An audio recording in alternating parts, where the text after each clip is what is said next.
Greetings and welcome to the Nuclear Option Podcast, where we discuss the politics, the practice, and the promise of family. From our home to yours, we are inviting you into a conversation about family, not just as a private institution, but as a public good. Hey. Hola, my love. Greetings. How are you doing?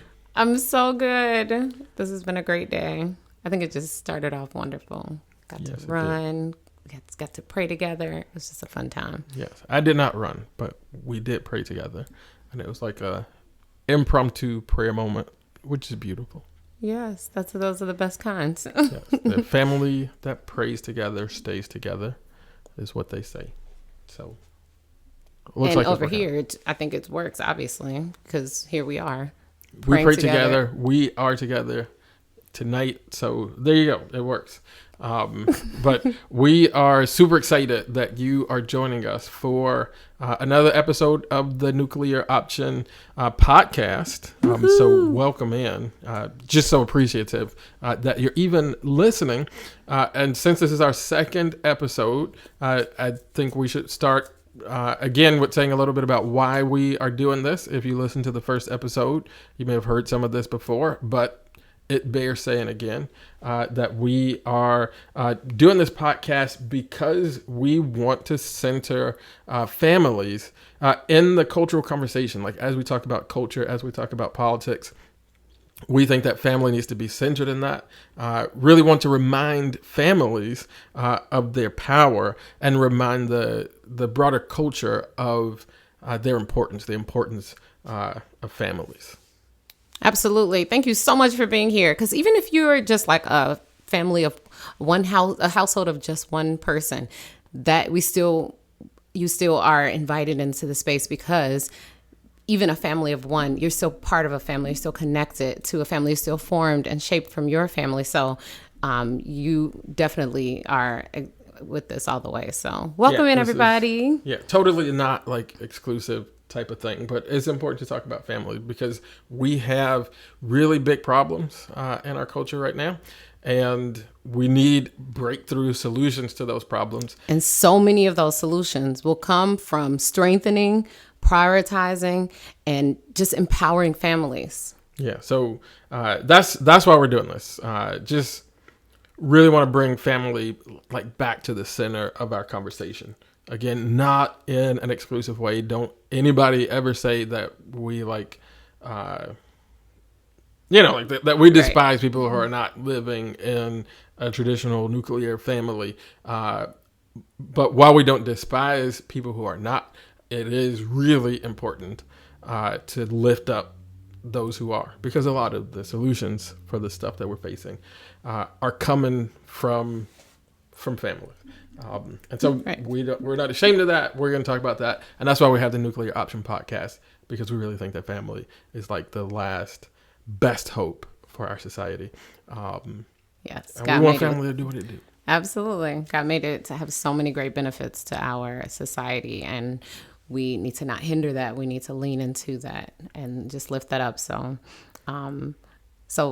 let's talk politics. Yeah, so we're going to talk, as we do, start with talking about stuff that's happening in politics that's impacting families, which we have a really interesting thing to talk about today because in our home state of Illinois, Governor Pritzker signed Senate Bill number 1560, which makes the state of Illinois the very first state in the Union, in the United States, to mandate mental health screenings for students. This bill, it's a law now, it's been signed by the governor.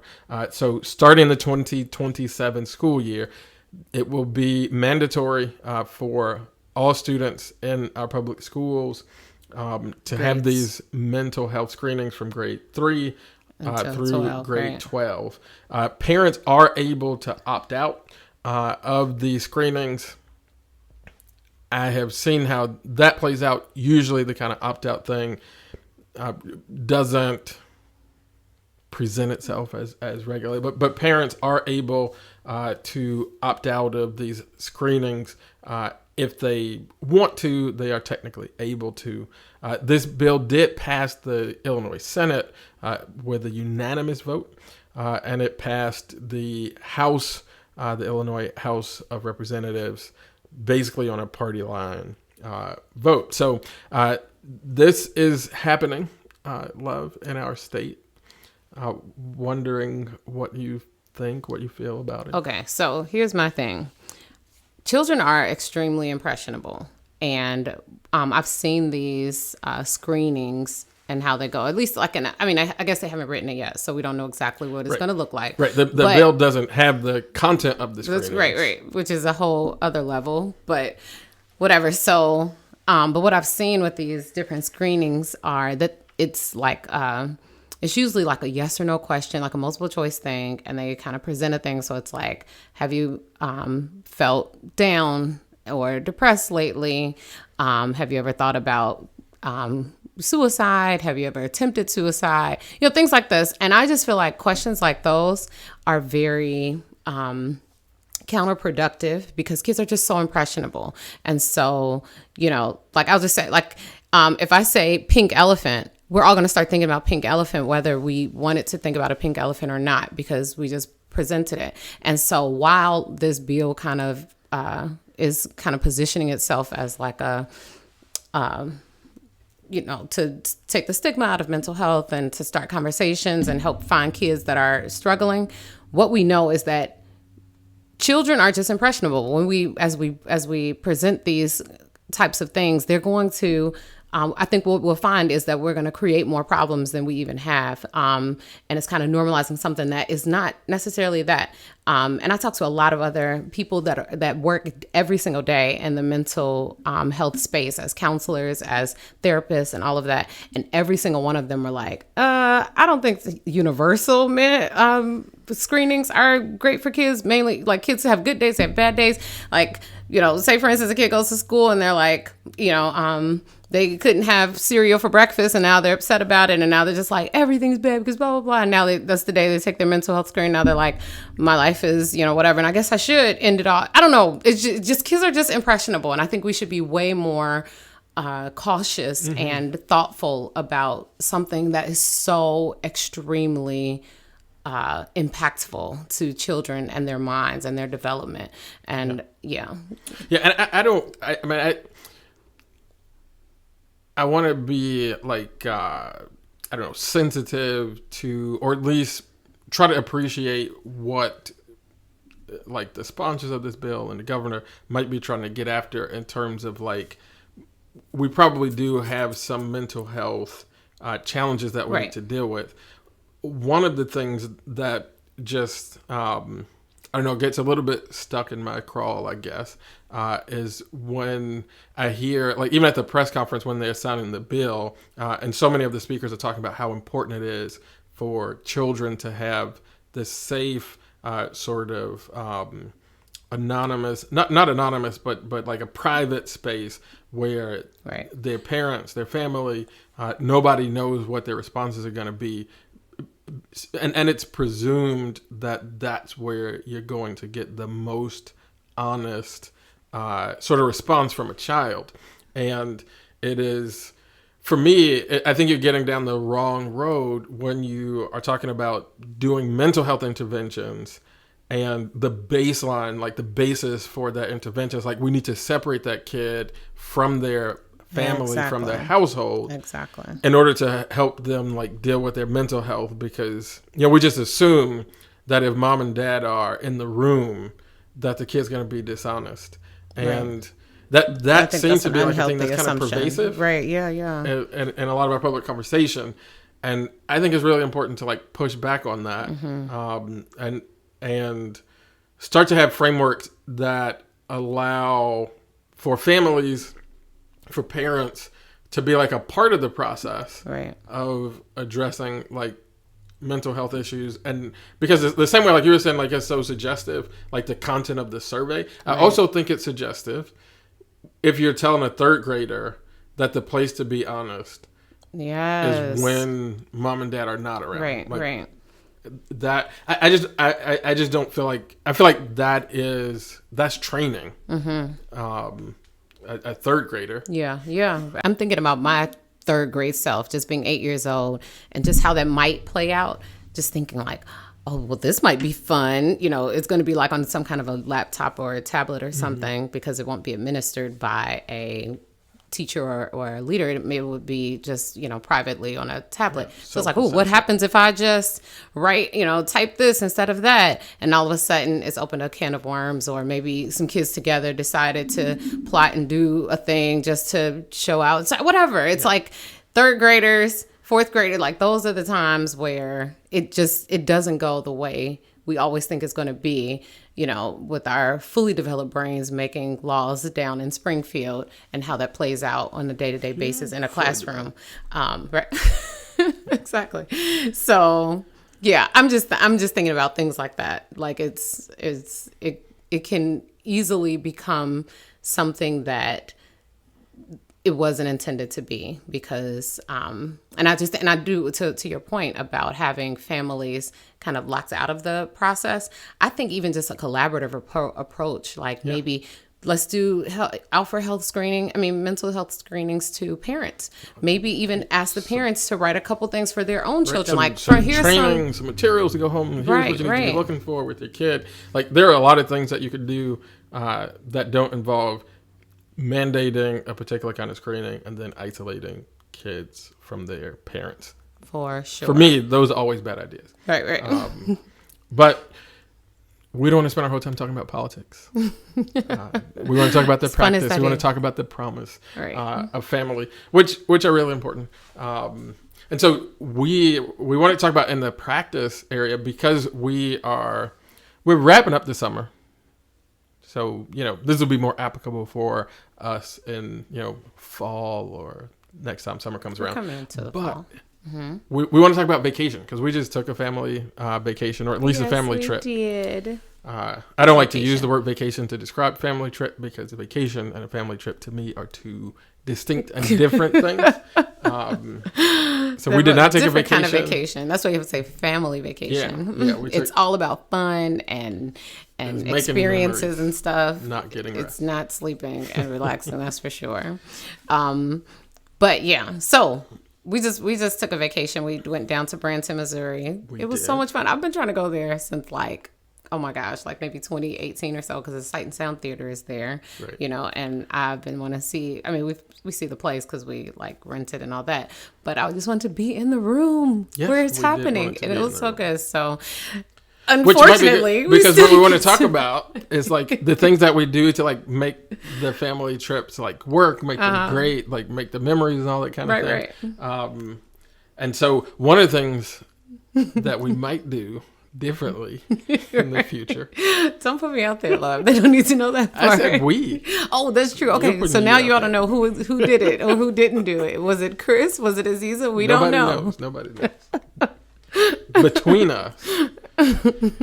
Somebody did not look to make sure that the play that we wanted to see so badly, the David play that is going from now through like January, actually started back in March to January, to make sure that they were playing the week that we planned the trip for. So the 1 week that we were there, the cast, like March to January. They're on every single only 1 week in that run that they did not do this show. It was the week we were. Exact week that we were there. So we did not see that play on stage. No. We did rent it, and it's amazing. That's one thing definitely that I think that's a recommendation. If you're planning a trip around a play, make sure the play is actually running when you go. Really important. But don't be so busy that you're like, oh, for sure, I'm sure that plays, because they play every single day. But don't take anything for granted. Don't absolutely check the schedule. And love, remember that. Okay, I'm putting that down. Write it down or something, so make sure you don't forget in case you know. We would hate for that to happen. So I'm putting that down. But we have 6 kids. And we actually have 7, because we have a child. She's not a child anymore. She's an adult, but she's an adult child to us, who we have welcomed into our hearts. And so we were traveling with 7 plus us. Right. Like, what does it take to make that happen? Like, I feel like I just had to drive. Oh, you did. You drove every single second of that road trip. That was so fun. So thank you, love, for that. Did I tell you thank you already? Probably. I appreciate you. That was like, you really like handle it. You're such a G. So that was the easy part. So what does it actually take to like? I was saying, I think that this was like the best family vacation we've had. But I also thought last year was the best family vacation. The year before that, I thought was the best family vacation. But what I'm realizing is just that my expectations about what family vacation is and should be is just changing. I'm marking that for listeners. I'm marking that as lesson number 2.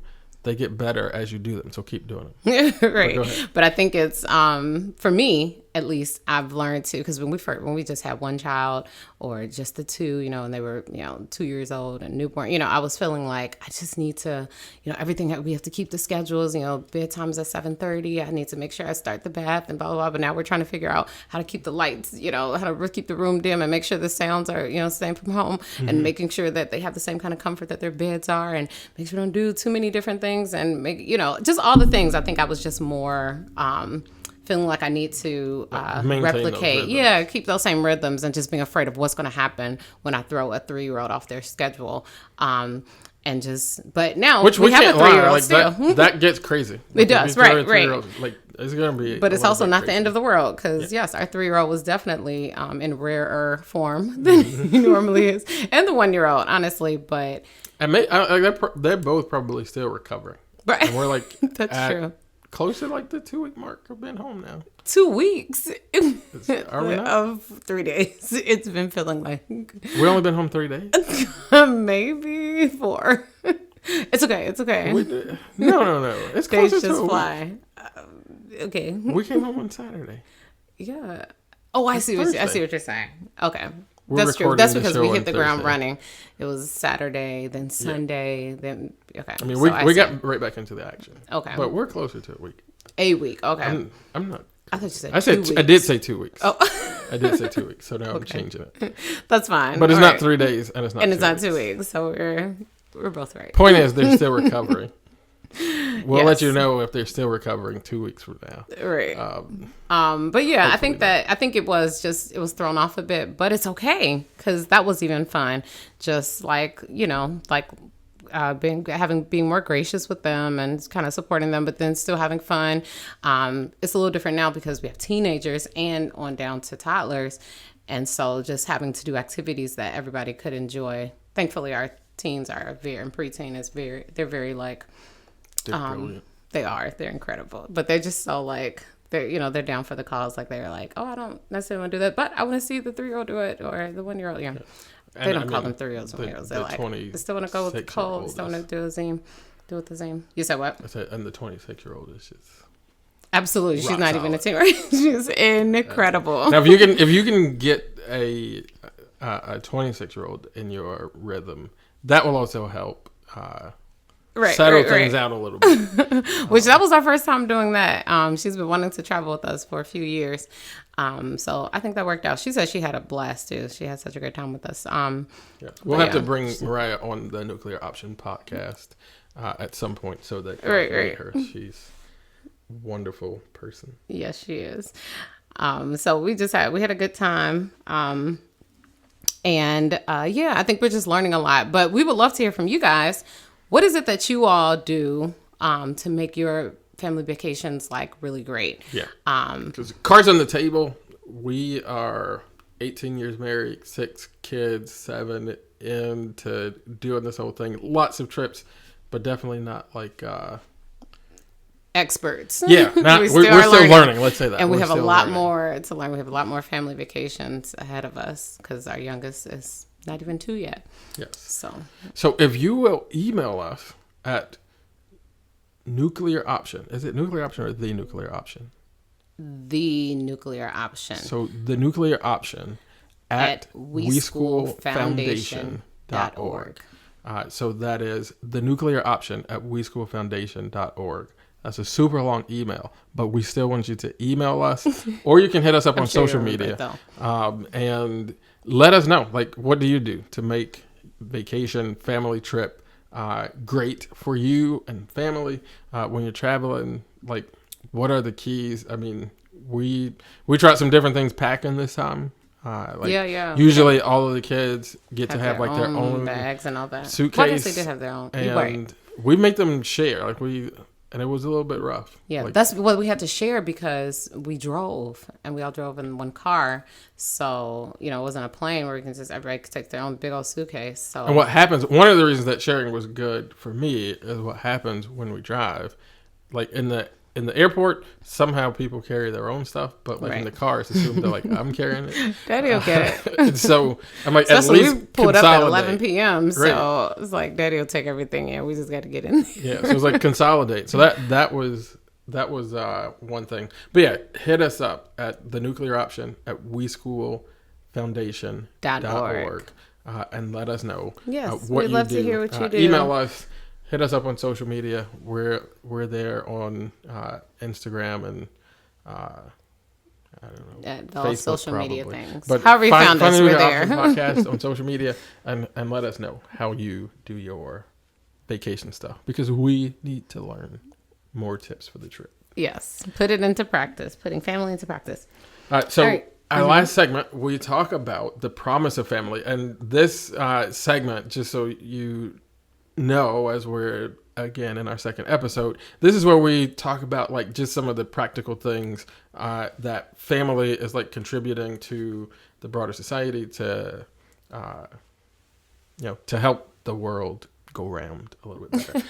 And so and here's a perfect example here with this NWEA research and their research is titled that family engagement is a strategy for COVID recovery in public schools.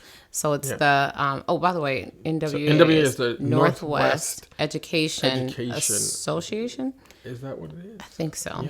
Yeah. It's basically like an assessment group. Like they write the MAP test, but they also branch out into this kind of like education research. And so they did this research about like how they're looking into how districts can recover all of the significant like learning loss that COVID brought about, sort of experience across the country during COVID. And surprise, one of the things, like a key strategy, they just released this report like a month ago, and they discovered through intensive research that family engagement will help improve student educational outcomes. Incredible. What do you think? How in the world? Earth-shaking stuff. Right.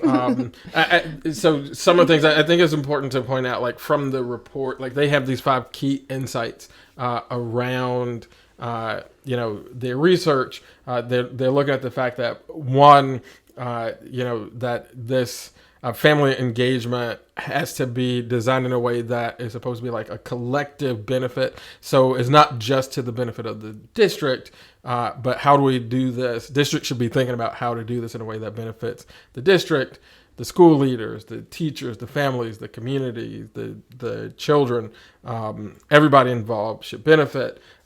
They say that this family engagement has to be not solely focused on academic performance, but looking at like the broader spectrum of like, kind of holistic, wellness for the family, for the student. You've got to look at families, districts have to look at families as equal partners and not like passive participants when they think about family engagement strategies.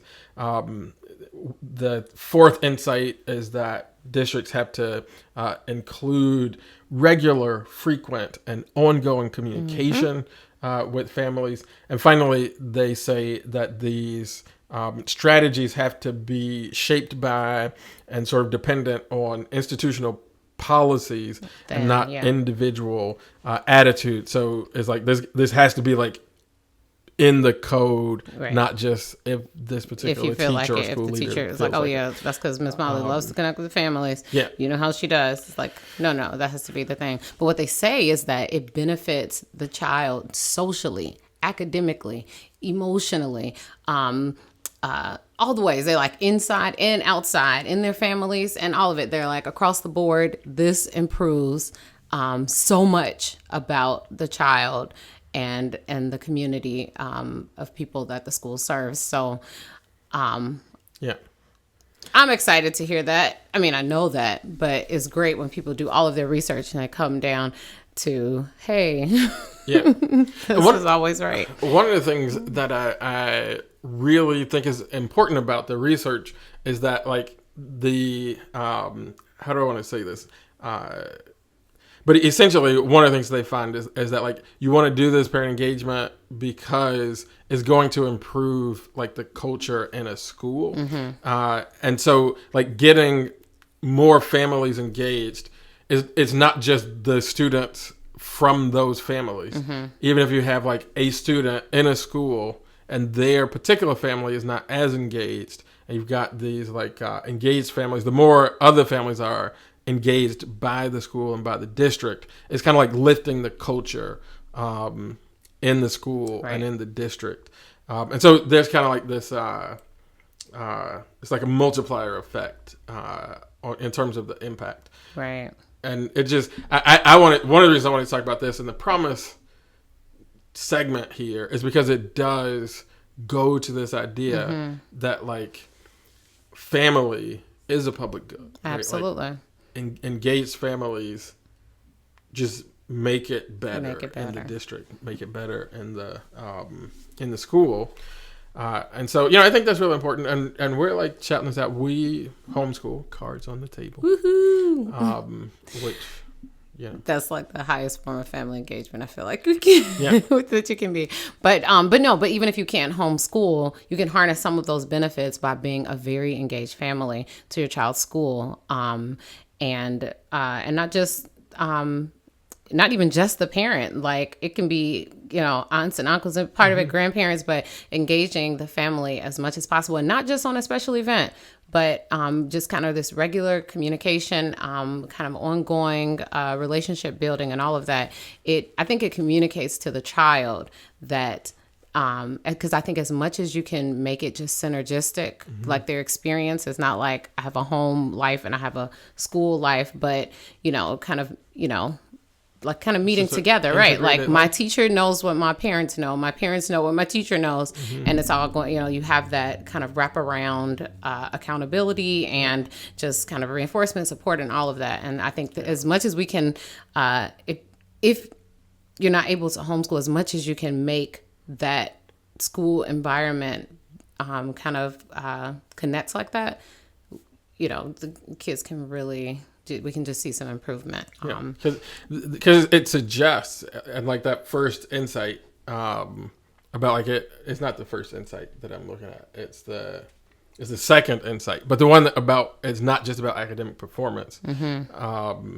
It says to a student that, like, the school, the teacher, the district is not just interested in what have you learned or what are you going to learn, but, like, we're interested in who you are. How are you doing? Right. Like, we see you as a person and not just, like, a test score or a job to do, which I do think these are some of the learnings and some of, like, the driving principles in homeschooling, for sure. Oh, absolutely. But however you're schooling, those things are really important. And we talk about those things quite often. Yes, we do. But now there's research from NWEA. And it also says that that these benefits start in childhood and extend well through adulthood. Yeah. So, yes, so family engagement. Be all the way in, guys. And I mean, this it is for the district, right? Because when you read the report, it's they open the report talking a lot about how a lot of times school districts think that parents are not interested in engagement, and what they actually find is that it's not that parents are not interested in engagement. It's just that the strategies, culture of the institution, it doesn't necessarily allow for family engagement. Like, even, you know, like, because that's one of my big, I'm like, the fact that parents can't, you know, you can't come into the school, you can't pick up, you know, things like that. That does feel very restrictive. I don't necessarily know how to rectify that because, again, these are parents from all over. You don't necessarily know what this parent's about, and they're going to be with your kids. So I understand that, but yeah. But they talk about in the report, like, you got to find ways to share power and decision making. Right. Like, it can't just be like, Like if parent engagement is summoning parents whenever you want them to do something. Right. That's not what they're saying. Yeah. Family engagement is not going to be effective. Yeah. So definitely, like if you're a parent and you have your kid in a school setting, you should check out that report. If you're an educator or involved somehow in a school district or a school, I think it's worth checking it out because these are important things. They are. And I think, families have something to offer on this particular score. Yeah. And there is some insight here on how to unlock that power. Absolutely. The future of our society will benefit. It depends on it. So, yeah. Well, we want to say thank you again. Thank you. This is fun. Hanging out with us for a minute and talking about family and all of these different domains of our world. Yes. So hope you enjoyed it. Hope this was an edifying, beneficial, generative talk. Yes. And use of your time. We know the time is short. So yeah. Let's keep loving each other. Hold on to truth. And harness your power. See you next time. Bye-bye.